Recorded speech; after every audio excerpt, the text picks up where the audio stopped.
Let's go make a killing. All right. Welcome to the Las Vegas Football Contest Show. 10 to the 5 to the 4, play 1, touchdown!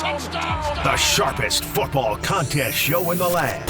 I'll take the action. My Birds, Benjamin Franklin's team, favored by 1.5 points. I'll give you 3 more. You're now riding shotgun with 2 former contest winners in Brady, Kannon and James Salinas. And getting a former player's perspective with 9-year NFL veteran Mike Pritchard. Let's go! As they guide you through strategy, process, and your contest picks each and every week of the season. I do like the idea of a parlay. Now here's your host, Brady Kannon. Welcome back, everybody. Episode 6, Season 2, Week 4 in the NFL. It is the Las Vegas Football Contest Show presented by our friends at Circa Sports and the Westgate Las Vegas SuperBook. Brady Kannon, James Salinas, and Mike Pritchard with you. Let's take a look at the lay of the land. The carnage in the consensus in the against the spread contest. My goodness, the majority struggling out of the gate through the first 3 weeks here. In the SuperContest, the consensus 2-12-1. In Circa Sports Million, 3-12, 5-24-1. Overall in these 2 contests against the spread. Look at SuperContest College, a couple familiar names still there at the top. Bill, I don't know if that's Bill Krakenberger. I'm kind of rooting that it is. Crooklyn Bala, our friend Noah Parker still up there. Steve Fezzik and Ken Thompson, the Grinch. All of those names populating the leaderboard in SuperContest College. Circa Survivor, finally a little carnage there in week 3 with the Packers going down to the Browns, the Falcons getting shut out by the Panthers. Over 3,000 entries eliminated in week 3 in Circa Survivor. Now under 14,000 entries left. 13,800 plus have advanced into week 4. And it hasn't looked all that pretty for us here, the Las Vegas Football Contest Show, going 2-3 against the spread in both Circa Sports Million and in the Westgate SuperContest, but we are well ahead of the majority. So let's flip those 2-3s into 3-2s and 4-1s and make our way further up the leaderboard. Circa Survivor, knock on wood, doing just fine. All 3 of our entries make the way into week 4. Gentlemen, we've got a game overseas this week. The Vikings and the Steelers. I think we all feel that there's a lot of unknowns there, not only about these teams, but what do we do with international games? The field, Dublin, Ireland, the rain, the weather, the travel. It is really tough to handicap those games. And I don't know about you, James, but when we won it in 2011, we had a rule. We didn't play any international games. Now, fast forward 14 years later, this is more commonplace for these teams, but I think we're staying away from this one, gentlemen. The one we are going to is another weird one. And James, I'll start with you. The Washington Commanders visiting the Atlanta Falcons, the Falcons off of that loss to the Carolina Panthers. We'll find out if this team has any competitive pride talking about the Falcons after getting shut out last week on the road at Carolina. Carolina picking up their first W of the season and completely dominating that game, especially defensively. Penix really looks lost. He was seeing the rush and really kind of clouded his judgment as far as making good decisions and good throws. Pick 6 thrown out in the flat, easy read for a touchdown for Carolina. And I think for Atlanta, we've talked about the coaching staff there, in particular with Raheem Morris, and just feeling like, at least for me, this is just not a coach that I trust going in. Not that this is a big game for them, but it is a rematch of a game towards the latter part of last season. Sunday night, it was really Penix coming out party last year in the big game that he played. And Daniels had a massive game. It really was the leading rusher. He had over 100 yards rushing, a few 300 yards passing, etc. 3 touchdowns. I mean, it was a shootout game. It was a lot of fun to watch. But we know that on the Washington side, so many injuries, especially offensively. I don't know where they're going to run the football with. It looks like they're down to Chris Rodriguez back there to rush the football. Doesn't get a lot of touches. 3rd year with the Commanders going forward here. He's going to have to be the feature back because I don't think the rookie McCluskey's going to play in this game. It's really just a banged up team with no Daniels. He has been limited so far in practice, at least with Wednesday and Thursday practices.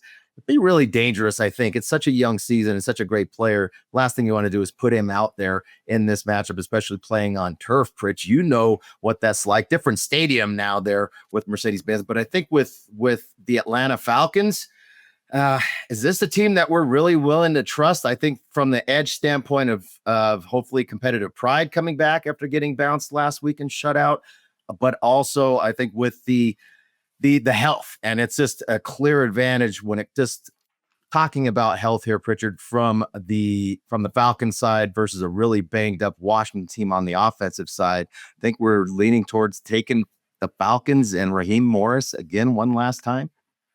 Yeah, you know what, guys? I mean, they're at home, but so many storylines in this one too that make it attractive for me.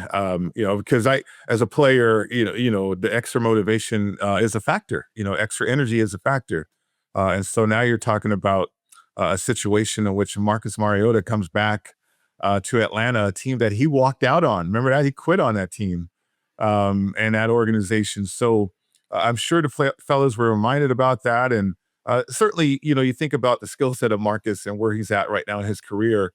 Played great against the Raiders at home, but can they do that again? Can he do that in particular again? And can he can't lean on the running game. So I think they lean on him for the running game, which, okay, if you're Atlanta, you kind of know that. Offensively, Penix, they need to stay away from trying to find out what Penix can do. At this point, it's no longer a discovery if you're Raheem Morris and Robinson, the coordinator. I mean, you got to go with the guys that you drafted and the guys that can play well for you.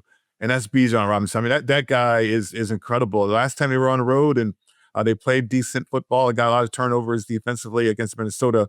That's their lone victory. I mean, they've lost 2 games within the division, which also pipes in a little bit of desperation. I think what you said earlier, James, Raheem Morris, he's got to be careful that he won't land on the hot seat if he loses this game at home and loses it in a convincing fashion. So I think as a former player, when you get your ass is kicked and then you come back out there, you're going to have a good week of practice and you're going to be prepared soundly, certainly from the coaching staff. So I think at home, Marcus going on the road against that team and certainly Atlanta with the ability to be disruptive defensively at times, I do give them an edge too in that matchup too. You can see the line is where it's at for a reason.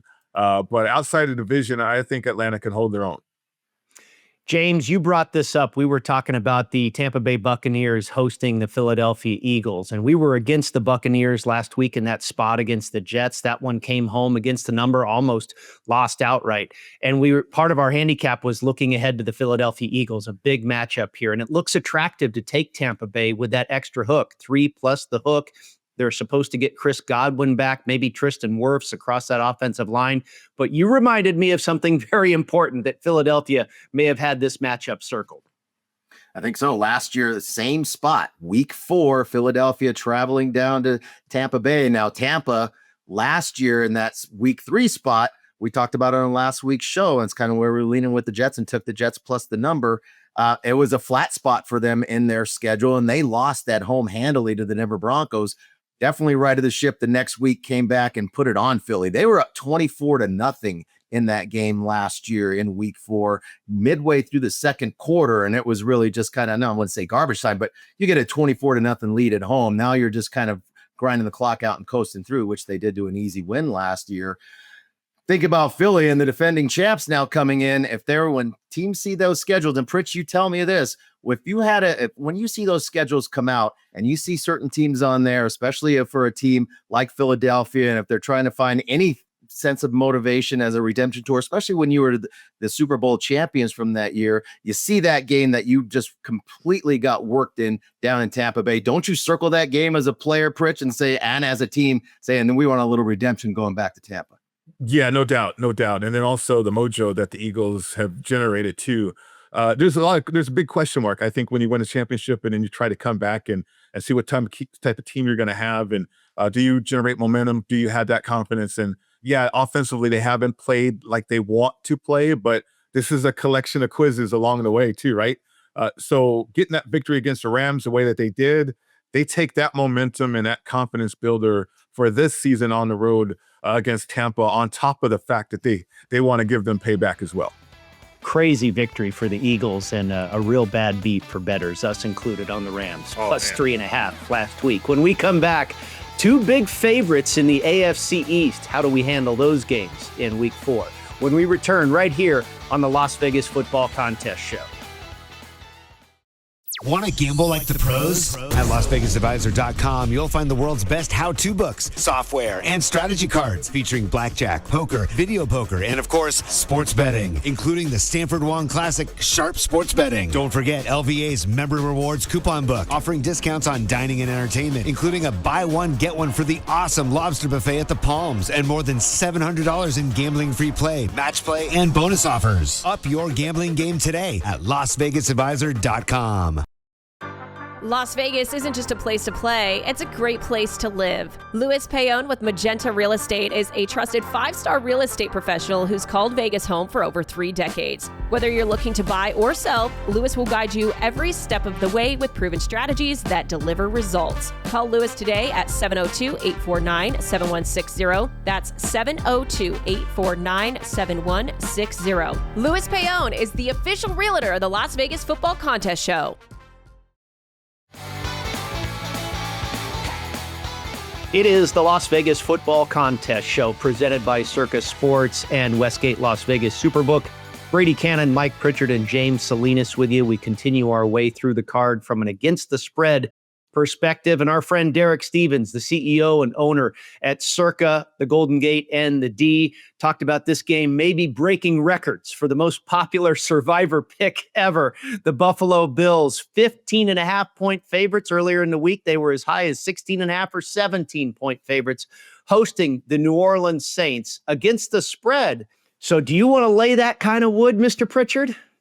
No, I mean, the league is funny. It's fascinating. And there's so many factors. That Buffalo is an elite team, guys, and you know, the Saints are just horrible. Can't execute on the road, and here they go on the road again against the best team perhaps in football. And so the numbers out there, it is attractive to lay because you think Buffalo's just going to go up and down the field for them. But we know in the league, and we know, you know, from a competitive standpoint, there can be letdowns. Now, I do think that there's a disbelief within those Saints organization.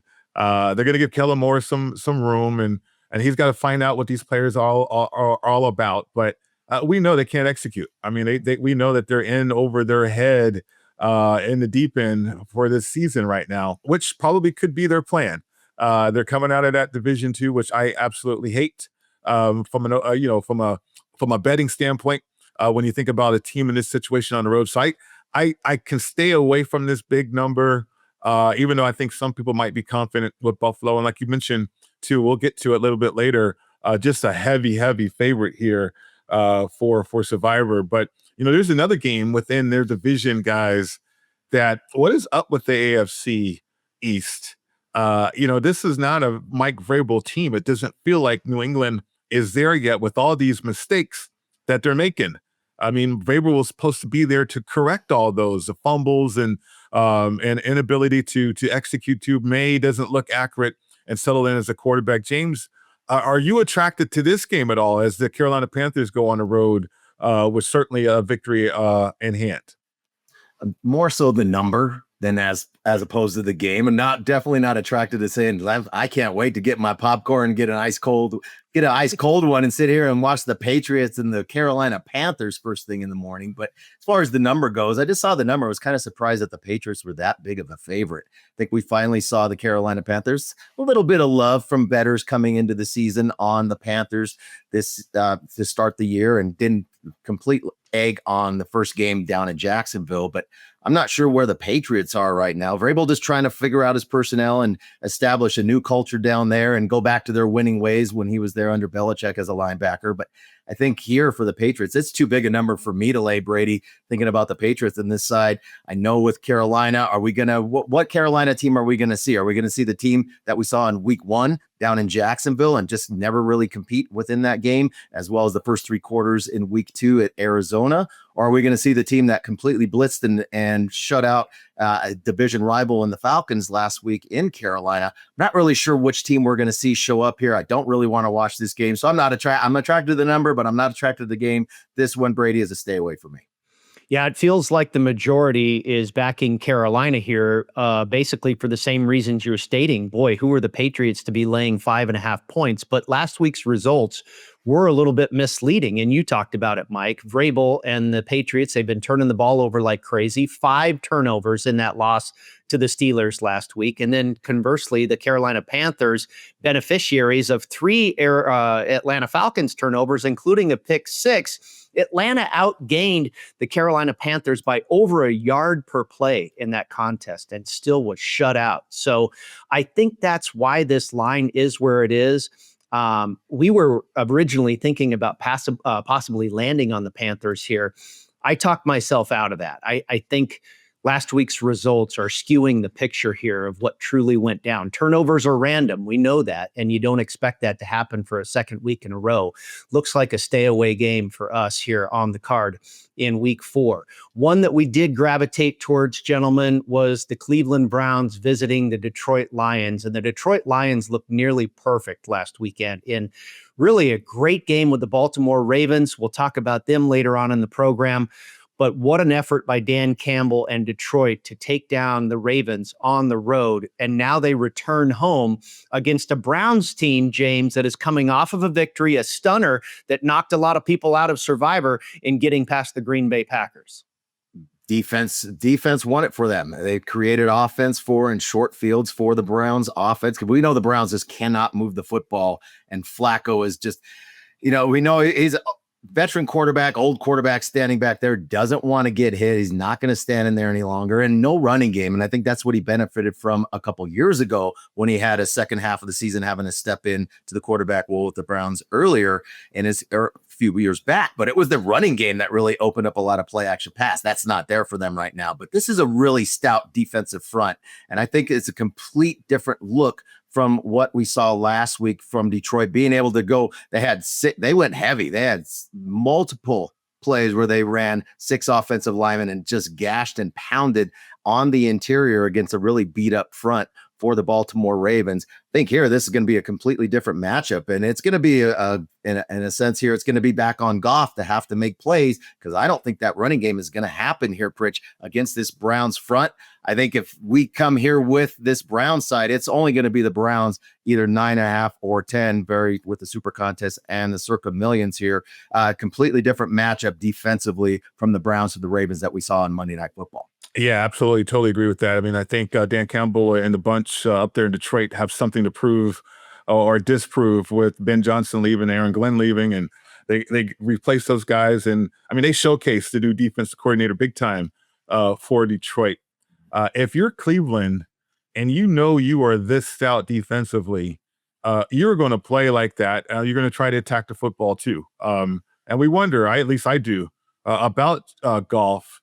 In that regard, if there's no running game. I mean, they, like Brady said, they did anything and everything they wanted to do against Baltimore. Their game plan was completely working, but that doesn't really happen each and every week in the National Football League. They gear up for you, and then certainly they try to have a game plan to defend what you want to do, but can you adjust? And then I think that's where we're going to see Detroit put to the test. If they truly have to adjust offensively, can they do that? And then, the other question, what kind of offense can the Browns generate? I mean, they're going to have to generate points off of turnovers, in my opinion, in this game. Yeah, I think that's a great take. I think turnovers will be key here. And, what we're talking about with the Detroit Lions, and you kind of allude to it, Mike, they looked nearly perfect on Monday night. You don't expect that to repeat itself week in and week out, week to week in the NFL. When we come back, Jackson Dart makes his debut in the NFL for the New York Giants as we continue on the Las Vegas Football Contest Show.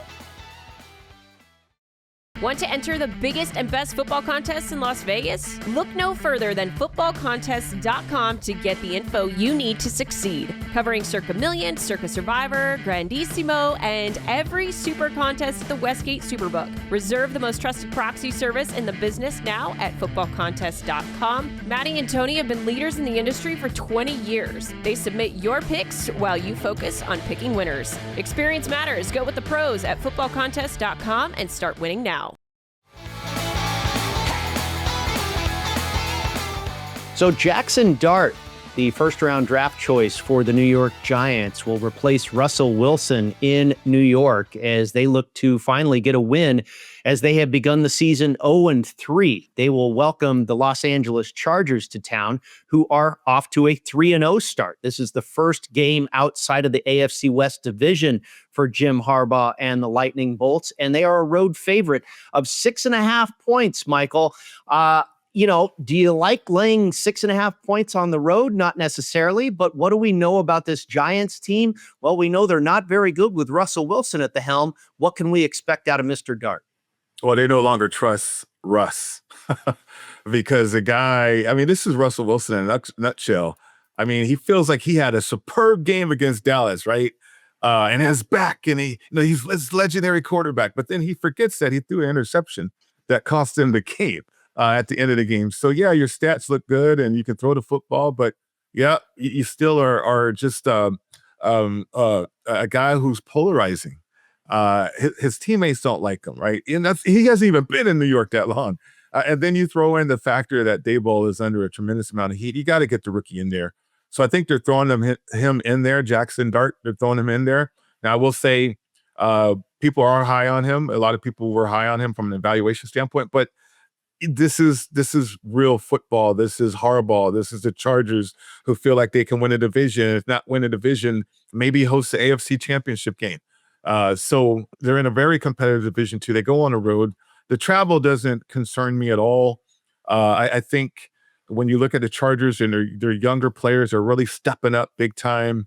Herbert has stepped up. He's comfortable through operating that offense. They haven't really generated their running game like I want to see them do. And I'll be curious if they do that in this matchup to try to get that going, because I think they're going to need that a little bit, but they're going to get after Jackson Dart, and Neighbors is the go-to guy. There's some things you can do defensively to kind of slow that down. And I don't believe Daboll is going to give the entire playbook to Dart as well.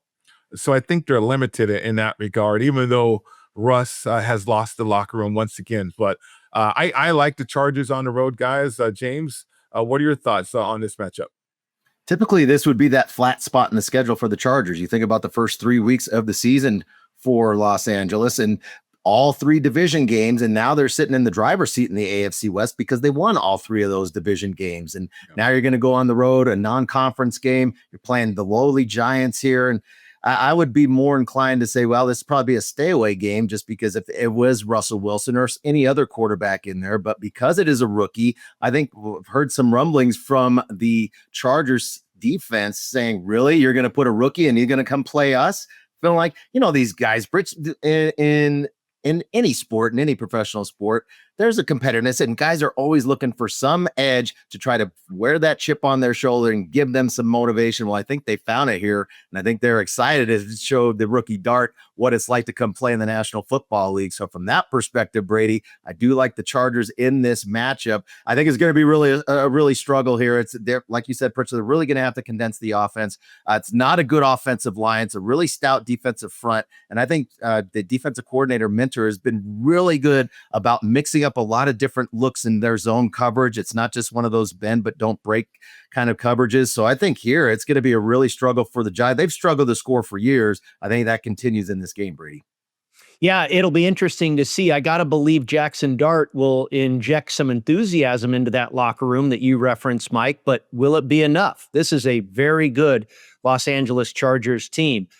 You know, everybody here on the show, I think we agree. We've been on the Jaguars a couple times. I think I am liking what I'm seeing out of Liam Cohen.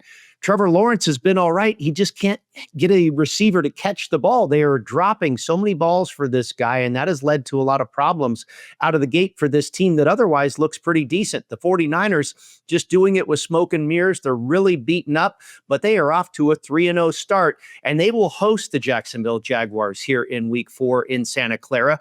And interesting, Mike, the market right now, as we record this show, is 3 across the board in favor of San Francisco. But in the contest, you've got to lay 3.5. And that is, making for food for thought. Yeah, absolutely. I think San Francisco, everybody's banged up. Both of their quarterbacks, Purdy or Mac Jones, are banged up with the similar injury as well. So I think Kyle can only scheme so much. He's running out of playmakers. And then, you have McCaffrey, but we know about McCaffrey. He's long in the tooth a little bit. I like the youthful enthusiasm with Cohen, what he has on that defense side of the ball. And I'm attracted to the Jaguars. I'll be honest with you. The only reservation is Trevor Lawrence. Like, this is a prove-it game, James, for me, for Trevor Lawrence. And a lot of people, I think, to see what Trevor Lawrence is all about. If it was a 45-minute game, I'd like the Jaguars in this spot, Brady, but it's 60 minutes. I need to see the Jaguars play a full 60 minutes to compete on the road and win games like this on the road. I just don't trust them. I got to show me, see it to prove it. I don't know if they can play a full 60 minutes. Good point. They've given away a lot of games late. We are into the late slate. We'll be back in just a moment. Looking for your next ultimate golf experience? Discover Bali High Golf Club, a tropical paradise on the Las Vegas Strip, featuring lush greenery, water features, Balinese tropical plants, white sand, and black volcanic rock, creating an enchanting atmosphere. Bali High creates a memorable golf experience for a typical foursome, a group celebrating a bachelor or bachelorette party, or your next corporate outing. It's award-winning golf on the Strip, Vegas style. Book your ultimate golf experience now at BaliHighGolfClub.com. Welcome back to the Las Vegas Football Contest Show presented by Circa Sports and Westgate Las Vegas SuperBook. Brady Kannon, Mike Pritchard, and James Salinas with you. Check us out online, footballcontestshow.com. All the information up there, all of our picks, our fine sponsors, where you can find us as far as podcasts, YouTube, you name it. It's all right there at footballcontestshow.com.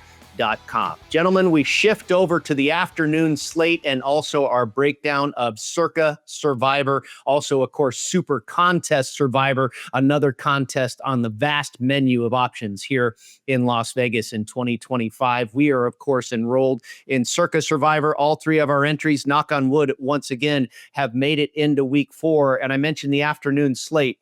You figure this is going to be a popular one. People going right back to the Packers. A lot of people lost with them last week, but Sunday Night Football, Micah Parsons and company going to Dallas. They're a big favorite. The Houston Texans at 0-3 are a 7-point favorite at home. And then, of course, the Buffalo Bills. We talked about that one. Maybe a record number of participants in Survivor contests around the country landing on the Buffalo Bills this week. James, there are a few options from just a win straight up standpoint this week.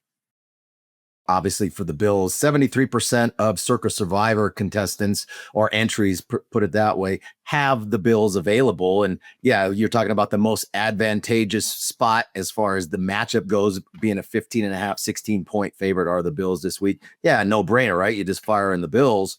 But also, you got to look at next week. And if you're just looking at 1 week at a time, now it's not as advantageous next week for the Bills, but they do get to host division rival, the New England Patriots, on Sunday Night Football up there in northern New York. So I think in this matchup here, I don't want to take the Bills in this spot because you look at the week 5 schedule and it is a really challenging schedule. And it's one where I really struggle to find just a sure shot outside of what we just talked about with the Bills. Looking at week 5, a lot of divisional games, a lot of ugly games, right? You got the Giants go to New Orleans. Somebody's going to have to win in that game because I don't think the Giants are going to win this weekend against the Chargers. So you're going to have a lot of bad football teams matching up. Dallas matching up with the New York Jets.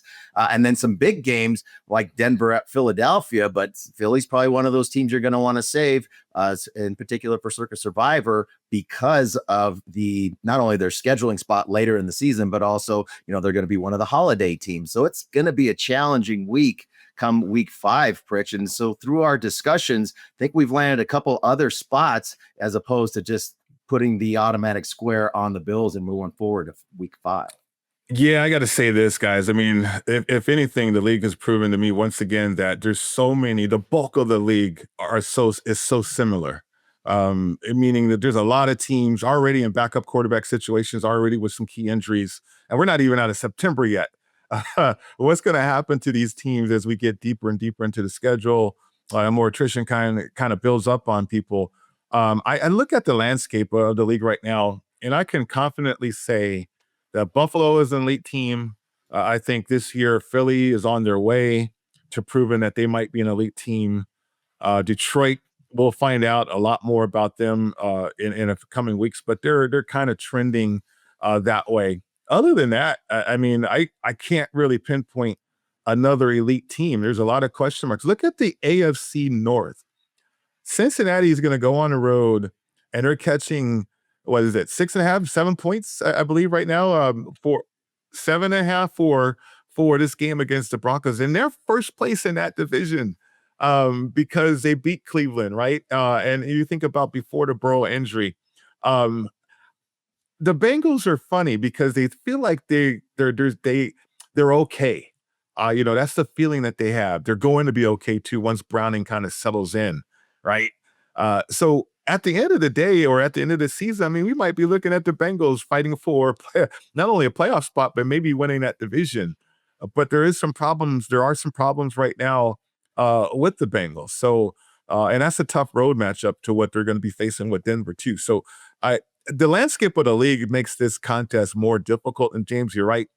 You definitely have to map out spots, not just hold on until you get to the holidays, but certainly map it out to where when you could use this elite team. We used Buffalo already on Thursday night once.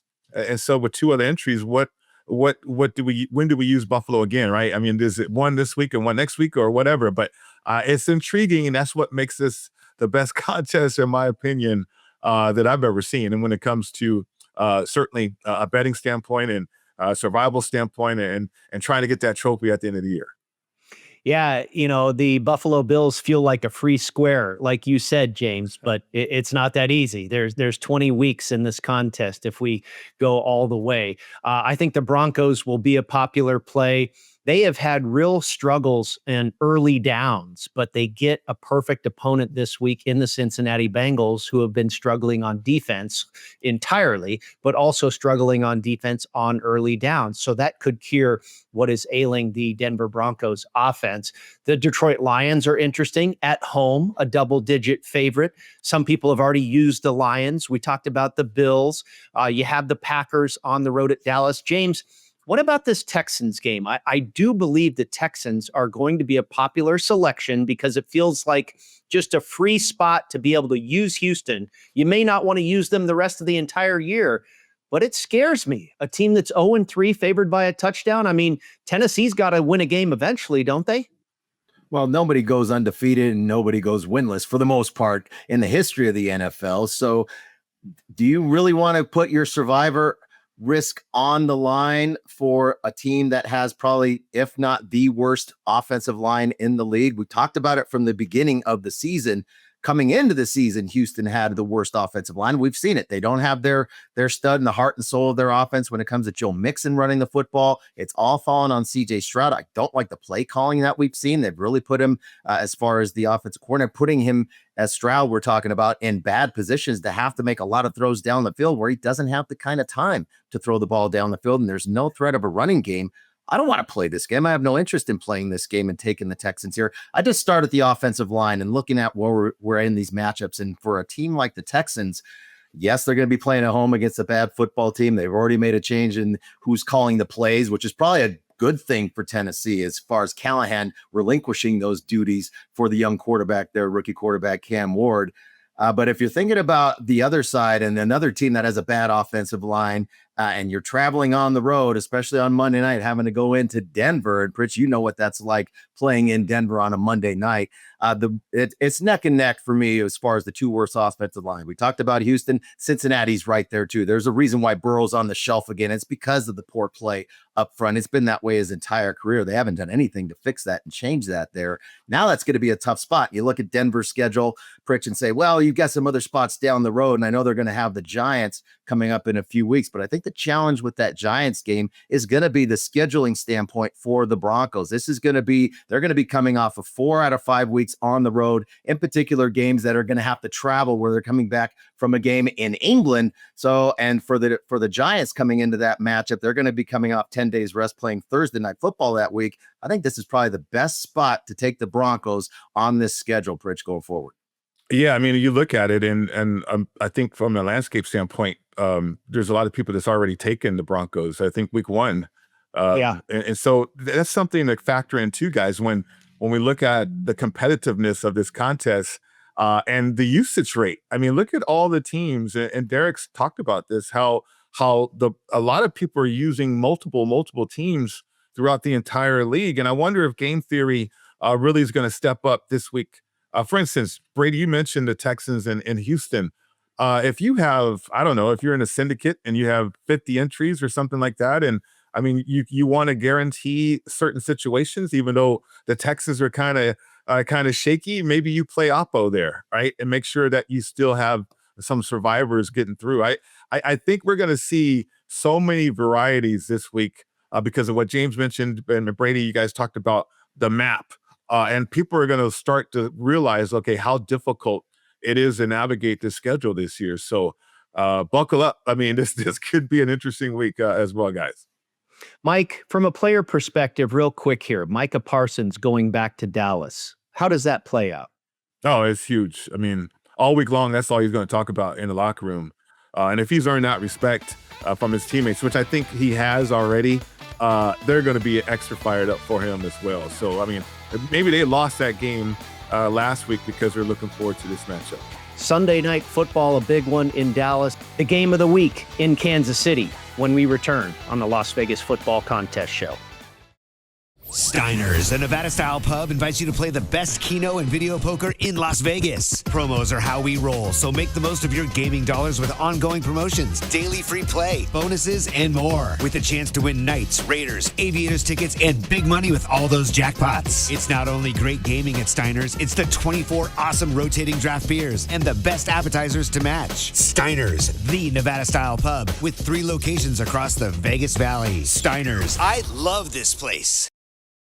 San Diego is home to Wolfpack Hospitality Restaurants, located in beautiful La Jolla. Stop by Cove House, Shore Rider, and Dough Mama Pizzeria on your next trip. Visit Cove House, a top 100 brunch in California, or Shore Rider, serving up margaritas, fish tacos, and a vibe that will make you feel like a regular in no time. For a slice of New York-style pizza with a California twist, it's Dough Mama Pizzeria, where the wings and pizza draw compliments from around the world. Go to wolfpackhospitality.com, and we will look forward to seeing you at Cove House, Shore Rider, and Dough Mama Pizzeria.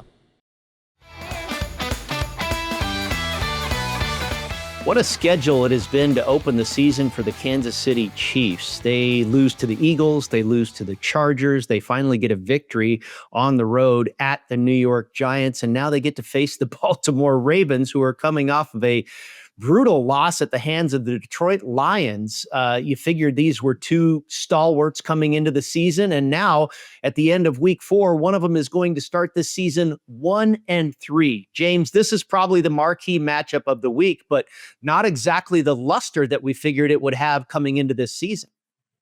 Well, big game as far as the both teams where their schedules are right now, or where their records sit right now, and feeling like this is a must win probably for both teams feeling that way. But I look at this Ravens defense, and that they got completely exposed. And I know it's a completely different matchup from the rushing attack that we've seen from the Detroit Lions, and the power that they brought and the consistency that they brought for 4 quarters, banging that football and really playing 4 quarters of 4 down football. I mean, Dan Campbell rolls the dice. He is not afraid to go out there and hit the hard 4 for sure and get those first downs, because he did it multiple times in that game against the Ravens. But ultimately, this is a beat up Ravens front. They're missing 3 of their defensive front linemen.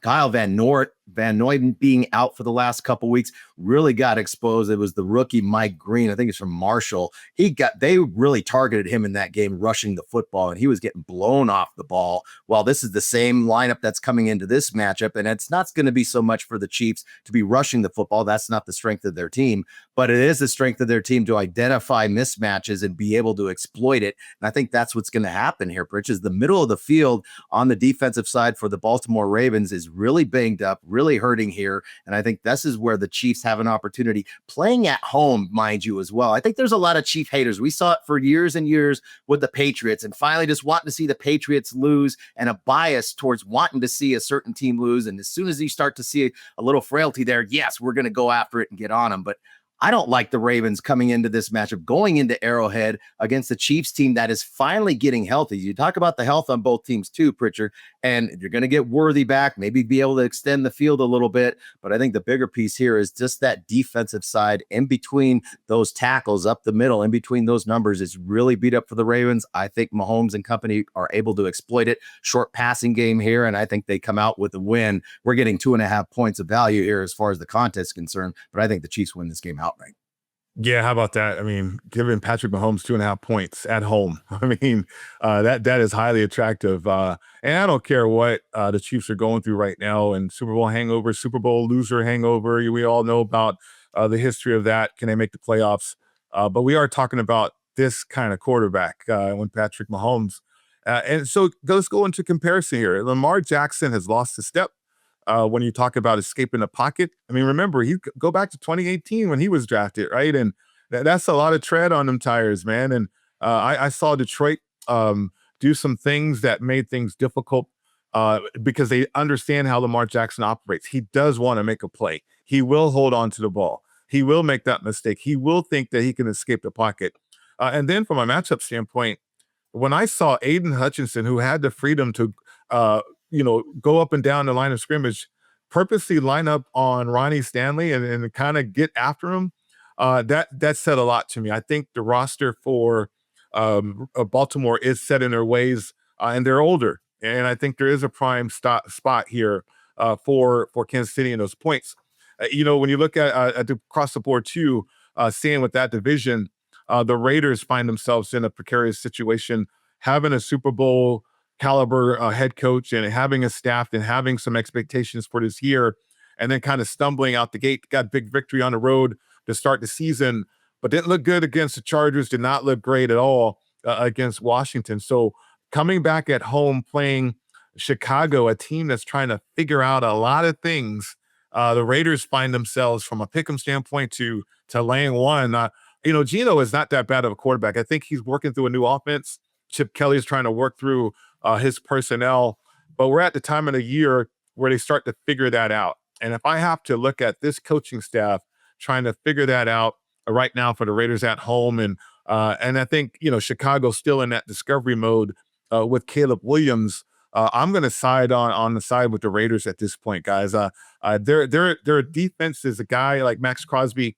He can disrupt any offense when there's an opportunity, and we know what Caleb is about too, a little bit. He had a great game against Dallas, but I think the Raiders are different than Dallas. They're built differently. They still have that difference maker from a Max Crosby standpoint that can get after the quarterback, the passer. And I don't believe Chicago is consistent enough running the football to where they can have solutions from an adjustment standpoint against what the Raiders are going to do. Brady, what are your thoughts on that game? Well, I tell you what, anybody can look great against the Dallas Cowboys defense. And I think it is a sell high situation on the Bears. The Bears are not really that great. Look at the New York Giants. They looked like a world beater against the Dallas Cowboys as well. The Raiders were in an awful situation rest-wise last week. They didn't have much of a chance right from the start in that game against Washington. I think they come here. It's very telling, I believe, that the odds makers still have them as a favorite. And that's after the Bears were a 1.5 point favorite over the summertime. So for the Raiders to flip to the favorite here tells me a lot. I think this is a good opponent for them to get right and even their record at 2-2. Another beautiful ball game we have in Southern California, James, the Los Angeles Rams hosting the undefeated Indianapolis Colts. Indiana Jones coming to visit Matthew Stafford. Very interesting that we're getting a hook with the Colts in this matchup as well. Surprise team of the season for me, especially Daniel Jones. Great job as far as Steichen being able to play to his strengths and get back to rushing the football. I mean, they have one of the best running backs and one of the top offensive lines that they've had for a number of years, but the last couple of years they've really gotten away from Jonathan Taylor in the power rushing game, and they've found it again, and it's really opened things up for Daniel Jones, making easy reads. Now, I know there are a couple injuries that I'm concerned with, in particular for the Colts, and not having Pierce most likely not going to play in this matchup, but yeah, this is thinking about where the Colts are and now going on the road again. I mean, they put it on Tennessee, but that was Tennessee. Now you're going to play a feisty Rams team after dumping that game. And really, they had that game won for 3.5 quarters, but I was watching it with my son during that game. I keep seeing another field goal, son, another field goal. You're going to go on the road and knock off the defending champs. You got to put it in the end zone. And I feel like we've kind of seen that throughout the season, the early season for the 3 weeks here with the Rams. A little concerned with their offense just not being able to put the ball consistently in the end zone and win games like that. So it's going to be a game that I think is going to be a tremendous watch, but I'm not really sure which side to go right now. Yeah, and it's interesting that the line has moved to 3.5. There is a lot of support for the Colts, but it looks like the line has moved in the direction of the Los Angeles Rams. Maybe this is a wake-up call for the Colts. Maybe they come down to earth here in Los Angeles. We will see. When we come back, we wrap up the program and release all of our picks for all the Against the Spread and Survivor contests here on the Las Vegas Football Contest Show. When the football contest crew isn't busy dominating the field and making plays that leave opponents in the dust, they're doing something just as exciting. They're playing My Vegas Slots. It's a top-ranked, free-to-play mobile app that lets you earn valuable real-world rewards from amazing partners like MGM Grand, Bellagio, and Norwegian Cruise Line. You can score hotel stays, great meals, show tickets, and more just for playing. Download My Vegas Slots today from your favorite app store. And if you're anything like Brady, James, and Mike, we know you're going to love it. That's a winning play you won't want to miss. Welcome back to the Las Vegas Football Contest Show, presented by Circa Sports and Westgate Las Vegas SuperBook. Brady, Kannon, Mike Pritchard, and James Salinas with you. It is that time when we release our selections. And boy, we had a tough one coming up with 5 selections against the number this week in both Circa Sports Million and the Westgate SuperContest. We are going to go with the same 5 teams, not a whole lot of difference as far as what the lines are. We're going to start with the Atlanta Falcons off of being shut out, catching a point at home against the Washington Commanders. We'll take the Browns, getting double digits, getting 10 points in the SuperContest and getting 9.5 in Circa Sports Million. We'll take the Raiders here at home, a 1-point favorite in the SuperContest, a pick'em in Circa Sports Million. We'll take the Chiefs, 2.5-point home dogs to the Ravens in both contests. And finally, on Monday night, the second half of a Monday night doubleheader, we'll take the Broncos laying 7.5 points, hosting the Cincinnati Bengals. And in Circa Survivor, we do not have a ticket in the SuperContest Survivor, but in Circa Survivor, we're going to take the Chargers, a road favorite against Jackson Dart and the New York Giants. And then we're going to put our remaining 2 entries on the Denver Broncos. And James, talk about the strategy here. It looks like that free square with the Buffalo Bills, but we're going to keep them in our pocket.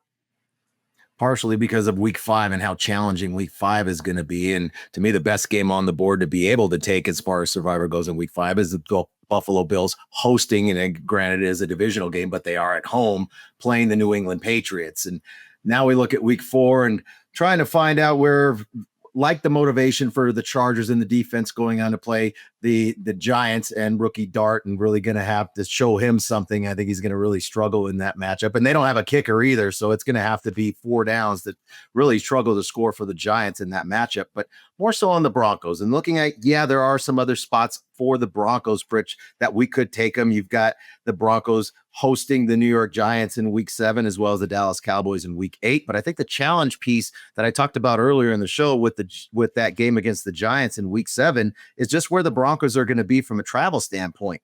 They will be coming off of 4 games in 5 weeks on the road, which includes that week 6 matchup that is going to be in London. So just all that travel just feels like a flat spot coming back to play a bad Giants team. And the Giants are coming off a Thursday night football game where they've actually had 10 days to prepare for the Denver Broncos. So from that standpoint, I really didn't want to say that's the spot that we should play, just from the from that travel perspective, Pritch, as well as going into this game at Monday night. And you've played there in Denver for a number of years. I know it's not the same stadium, it's the same venue, it's the same spot, but playing in Monday night at home for the Broncos, and it's a salty team right now. This is the Denver team that has lost the last 2 games towards the last part of the game. We know what happened in week 2 against the Indianapolis Colts. I think this defense, forget about Bo Nix, not making big throws down the field. It's going to be the defense that wins this game against what I think is arguably the worst offensive line in the National Football League, Pritch, and the Cincinnati Bengals. Yeah, it's a good matchup for the Broncos. And, if they're going to lean on their defense, certainly the home crowd will supply that energy, right? And it's a great matchup too. When you think about T. Higgins, who's the number one receiver, and then the great Jamar Chase, you got Patrick Surtain and certainly Moss. And I think BJ, former teammate of mine at University of Colorado, the defense coordinator right now, he's going to get after that offensive line. I think they feel confident that they can match up with those receivers. We'll see what Browning's made of on the road again here and in a hostile environment with a lot of pressure. So it's a good matchup for Denver. I think if they score points, obviously they're putting pressure back on Cincinnati too, who's trying to get right. I feel confident about the game and certainly our selections right there. Denver is just in a good spot, like you mentioned too, James. I mean, they are in a proven situation. They so many high expectations for this team. They could ill afford to go to 1-3, if you will, certainly out of the month of September. So, I like that momentum there, certainly at home for the Broncos. They feel like a much better team than a 2-loss team at this point. That was really highway robbery at Indianapolis. Tough loss and hand it to the Chargers for coming back and beating them in week 3. But this feels like a good get right spot for that offense that has been struggling again on early downs, going up against the defense that does not perform well really at all and doesn't perform well on early downs either. So maybe Bo Picks becomes Bo Nix again here in week 4. We're heavy on the AFC West.